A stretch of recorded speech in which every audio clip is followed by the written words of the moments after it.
This is a clip from the Red Cow Arcade podcast. On a quick no-time tangent, I did watch the pilot of Ms. Marvel, and there's this like sequence where she's coming up with a plan for how she's going to escape her house and go to this convention she wants to go to, and it says like dinner will be at 5:30, and then it crosses it out and puts 5:40 above it. Yeah. And I wanted to take a screenshot and post it on Cinemassacre Truth, and it wouldn't let me. It kept having like a black. You can't screenshot on the iPhone or on. I was trying on my Mac too. The screenshots just came out black. I was like, that's pretty impressive. So I took a picture of it with my phone and I posted it, and all of the comments were either along the lines of, "Is this real?" As it looked like somebody just put 540 on a screen or something. I was like, yeah, it's in there.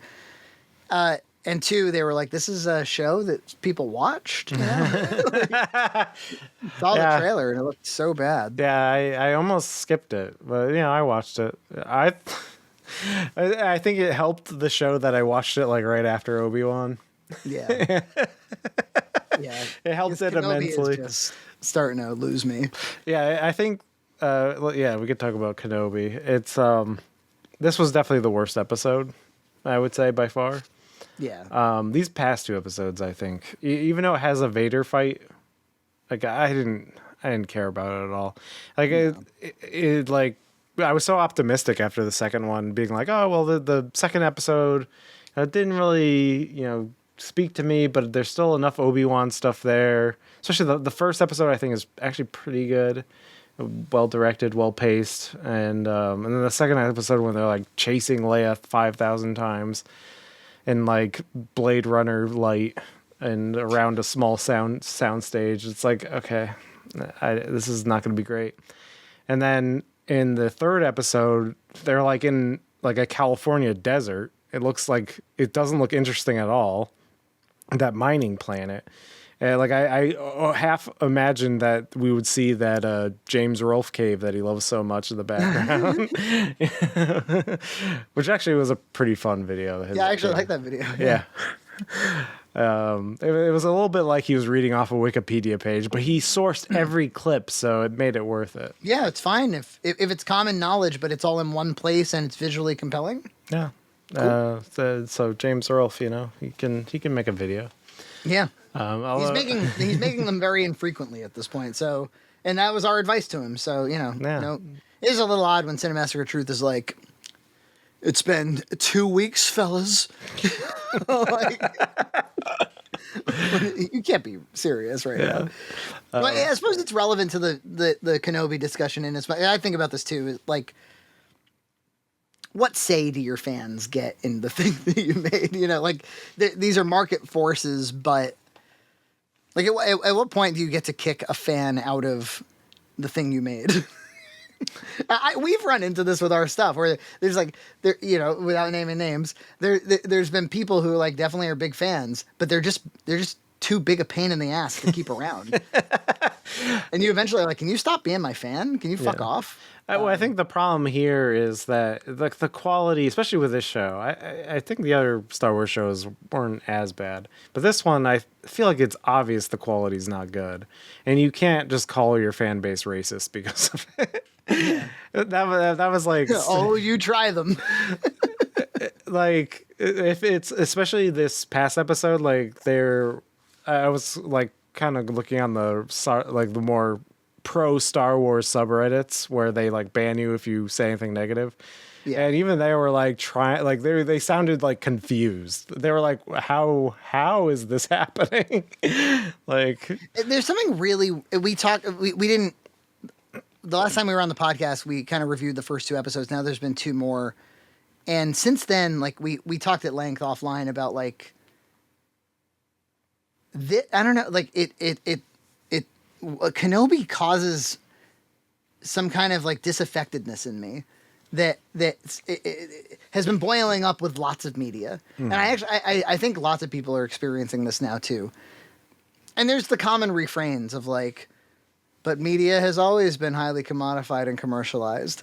But you just were younger and dumber. It's because you have changed, not the thing has and changed. the original Star Wars had dumb stuff in it too. Yeah, as a matter of fact, it's a big piece of shit, that movie. I'm like, oh, the one that changed cinema itself. It's like, yeah, that may have goofy stuff in it, but the story blows your tits off. Come on. It synthesized, like, you know, all storytelling up to that point into one cool sci-fi. I mean, it's a really compelling movie, and not to mention, like, that Death Star trench run at the end. Oh yeah, give me something that looked anything like that. And then how long did it take for anything to match it after that?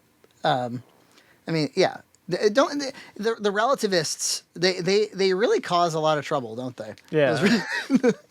Like, you're supposed to like this piece of shit TV show with no There's story. kind of like these things that are somewhat obvious, and they're like, yeah, but maybe you're, maybe the sky is green.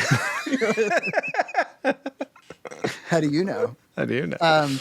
Because this nostalgia glasses thing has really disrupted the conversation. Like, we can't really judge franchises anymore because they'll just be like, yeah, but you know, they just kind of always put it on. And then they, you know, to the extent that they have a point, here I am having spent a lot of my young life bitching about the prequels just to come back around to them and be like, I'd like to learn more about the Trade Federation. It's like, what is going on there exactly? So I fully accept that media is in the eye of the beholder to a large degree, you know, or that, for instance, comedy is a really good example where it's like, what people find funny in one generation, they may not find funny in another because comedy is set in a context. But nevertheless, I still think that objective statements about things can be made. I don't think that's the end of objectivity. No. But Kenobi's not like, it's not like Moon Knight bad, you know? Moon Knight is like, okay, there's just nothing going on here at all. It's almost like it's almost got me, but it really, really doesn't have me. No, it doesn't. And it's because it's just like, why it hasn't answered the question to why it exists yet, and we're four episodes in, which is a problem. It ought to be able to. We started this thing out being like, oh yeah, there's story here. There's 20 years of, but now that they've gone on a bit, the thing that's sticking out in my mind, one of many things sticking out in my mind, is like, at first I said, oh, that makes sense. He would be kind of downtrodden, and maybe this is about him kind of like getting his mojo back and self-actualizing. And I'm like, no, I could draw a straighter line. It made more sense to go from Revenge of the Sith to A New Hope. Yeah. Now this detour has me completely like, I don't know what happened to this character. And so that leads me to think, like, I don't know that we did need to make him temporarily weak just to make him strong again. It feels artificial. And like I was saying, it's like we already tread this road with The Last Jedi, like, fairly recently, with disaffected Jedi Master. And it's just like, and again, you have the Leia character being, like, in The Mandalorian, they do that, the young character and the grizzled old warrior, they do that way better in that series, and we just solved that. And it's just like, there's a lot of things that it's doing a lot of things that it does better in other shows and other properties, or it has been done poorly recently, and they're doing it again. So it doesn't. And this whole last episode, you could have just had Reva put a tracker on their ship in the previous episode, and you could just excise this whole episode. I already thought 6 episodes was too many. Like, where I'm like, a whole show, like, you could get this thing done in a movie.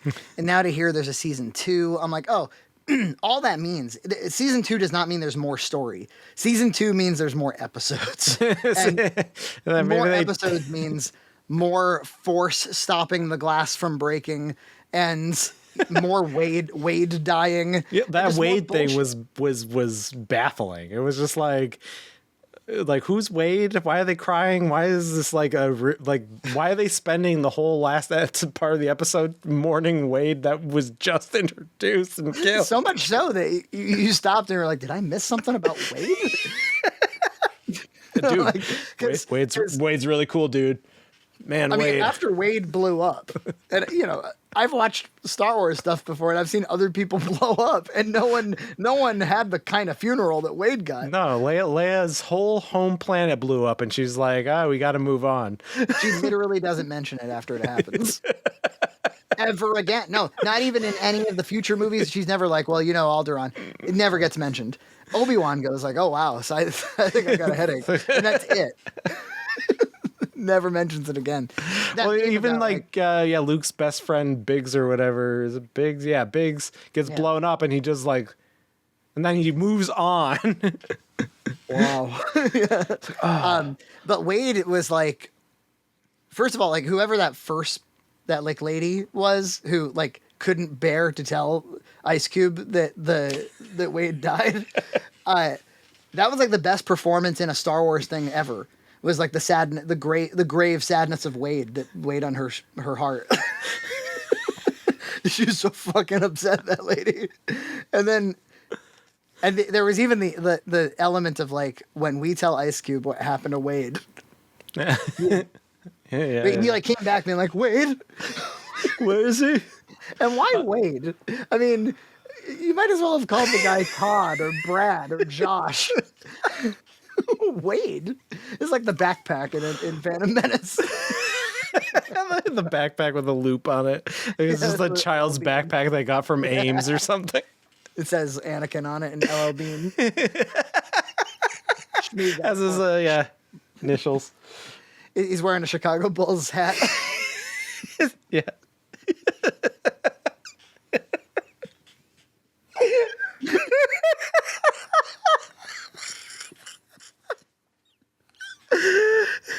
He's got Scottie Pippen's jersey on. Lucas was like, that's fun.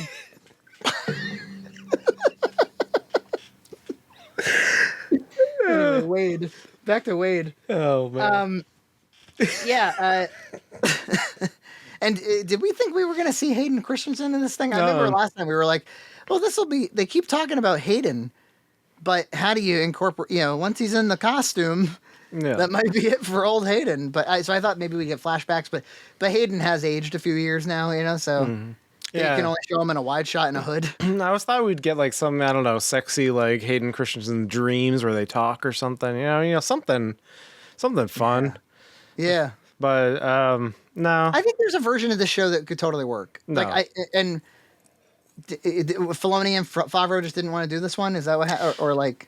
Yeah, and I don't want to talk about all like the nitpicking the canon or anything, but it does beggar belief if you're constantly saving Princess Leia, and like every time you steal Princess Leia, Obi-Wan shows up. Don't you think you'd continue to keep stealing Princess Leia indefinitely? It's like and it would really give away that like Bail Organa is part of the rebellion in some way. It just it's stupid. It's dumb. I hate it. We get in these tirades on Discord, and this is why I love you so much, because just as I'm starting to feel like I'm just, because there's some younger guys in there, and these guys they just haven't seen the world yet, and. They didn't piss on the prequels for 15 years and now are having a complete change of heart, finding Jesus and all the stuff that I'm going through. So they don't know what I'm going through. But just when I'm feeling like I'm coming off bad here, I'm going too aggressive on Wade, EJ comes in, he's like, no, it sucks. It was written by an idiot millennial. And I'm like, yes, I love this guy. It's true. It's just I feel nothing for this show.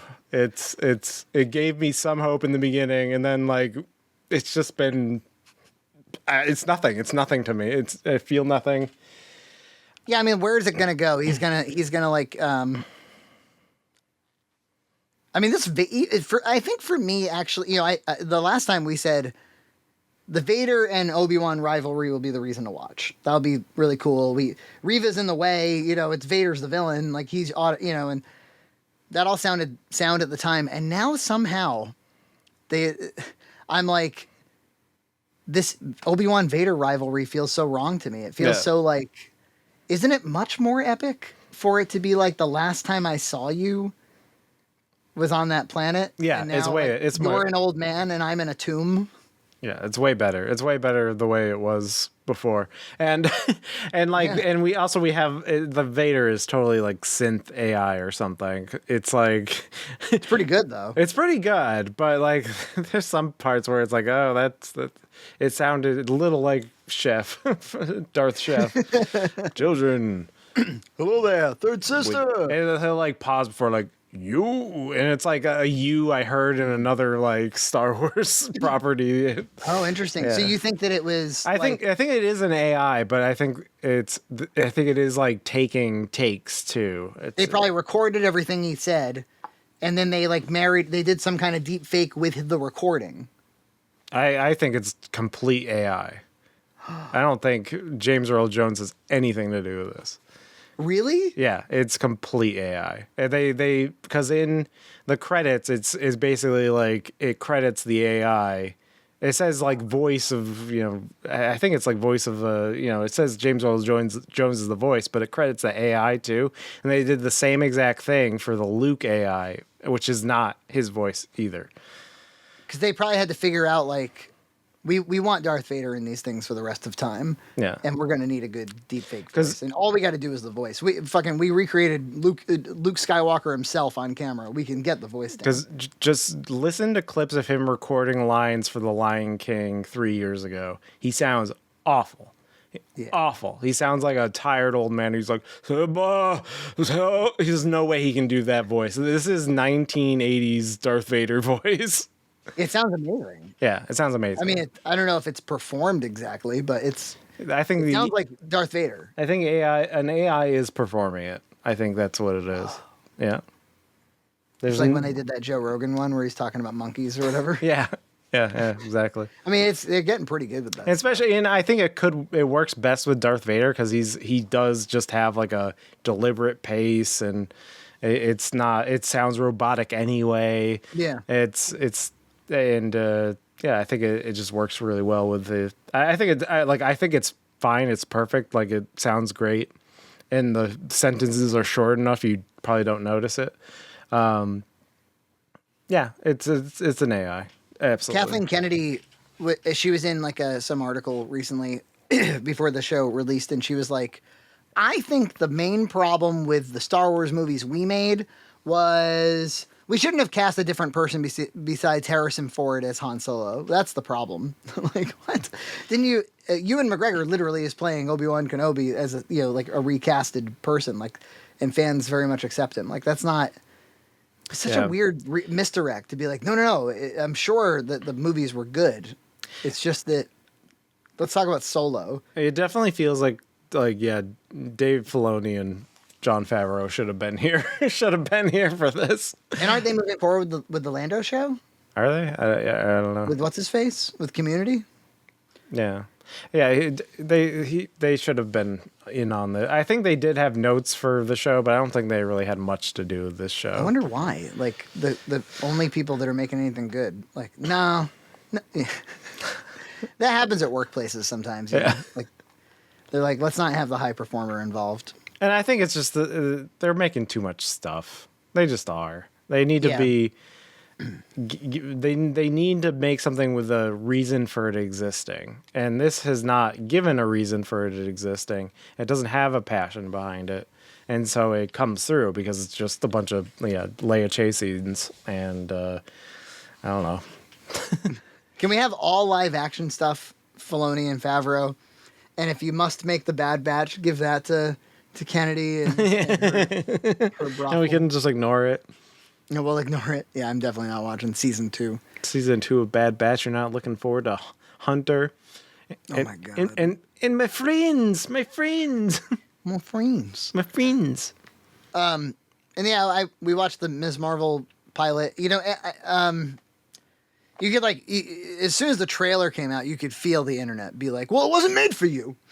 Like if you were it looks shitty, and they like, released. Well, maybe it wasn't made for you. They released it the same day as Obi-Wan, so it felt like they were hiding it a little. So Totally. I don't know if they didn't have any confidence in it. Yeah, they don't. I think they probably saw they must have ways of measuring what they think that the viewership is going to be, and they probably were like, yeah. So then it makes you wonder why greenlight such a project. But the project is not. I mean, it seemed inspired. Like in other words, it seemed like the people who made it wanted to make it. I actually did think it was well directed.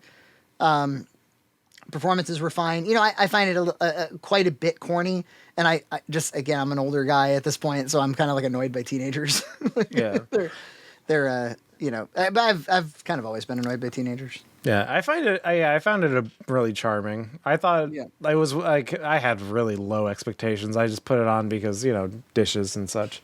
But I was like, oh, you know what? I might sit down and watch the rest of this because it's a fun portrayal. I thought it was it does a lot to ground you in that the little family, and the personalities, and it's like the motivations. The only thing is, like, I don't know, with a lot of these pilots, they seem kind of strong, so maybe after it'll drop off. Yeah. But at least the pilot, I thought there was really good creative decisions, really good fun camera work that was I don't think was unmotivated. I thought it really went with the whimsy of this with Kamala Khan or whatever, and her energy in the story. So I thought it was. I certainly prefer her to the Brie Larson vision for this. Yeah, and I felt like it's kind of like Spider-Man almost, like high school totally stuff. Like Spider-Man. And that's fun. I love stuff like that. And if it's done well, and the characters work, and I think they largely do. And I don't know anything about Miss Marvel, so I hear she has different powers in the comic book or whatever. I don't know. It's not clear to me what her powers are just yet. It's just some kind of power, or some kind of electrical thing. Yeah, I don't know, but it'll be interesting to see. I have a feeling that they actually do have a good vision for it, and that it's not just the pilot. It seems like there's passion behind it. Like, it feels like there is. Somebody cared about it, and Disney allowed them to do it.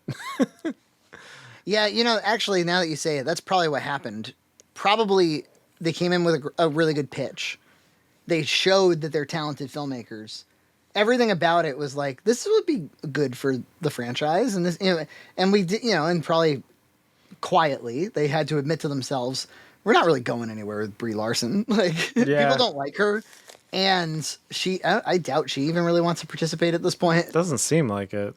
So they probably were like, we should do something, and then maybe like the younger demo would be good, so we have something in addition to Spider-Man. So then they made it, and then when they released the trailer, because the trailer did make it look a lot worse than it is. Mm-hmm. I think they probably realized, like, it's not going to get viewership, really. Yeah, I was surprised. I'm not like head over heels. It does feel a little bit like a Disney Channel show, like teen Disney Channel, but I thought it was very quality.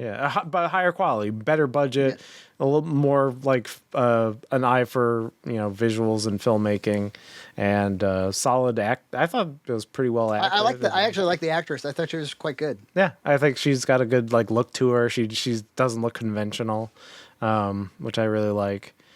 And maybe the kid, his name Bruno, the boy.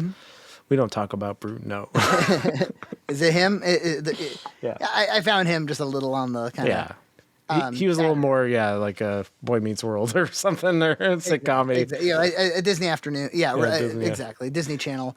But, those, and to the internet's point, those kids need entertainment too, so that's okay. No, and maybe Disney Plus is the exact right place to put that, because it would be kind of hard to make that vision for entertainment in a movie, like a mass appeal. Like, we're going to try to make $1 billion with this kind of a movie. No, I think it was nice. It was nice. Yeah, sometimes life surprises you. Where you're like, you significantly prefer Ms. Marvel to Kenobi.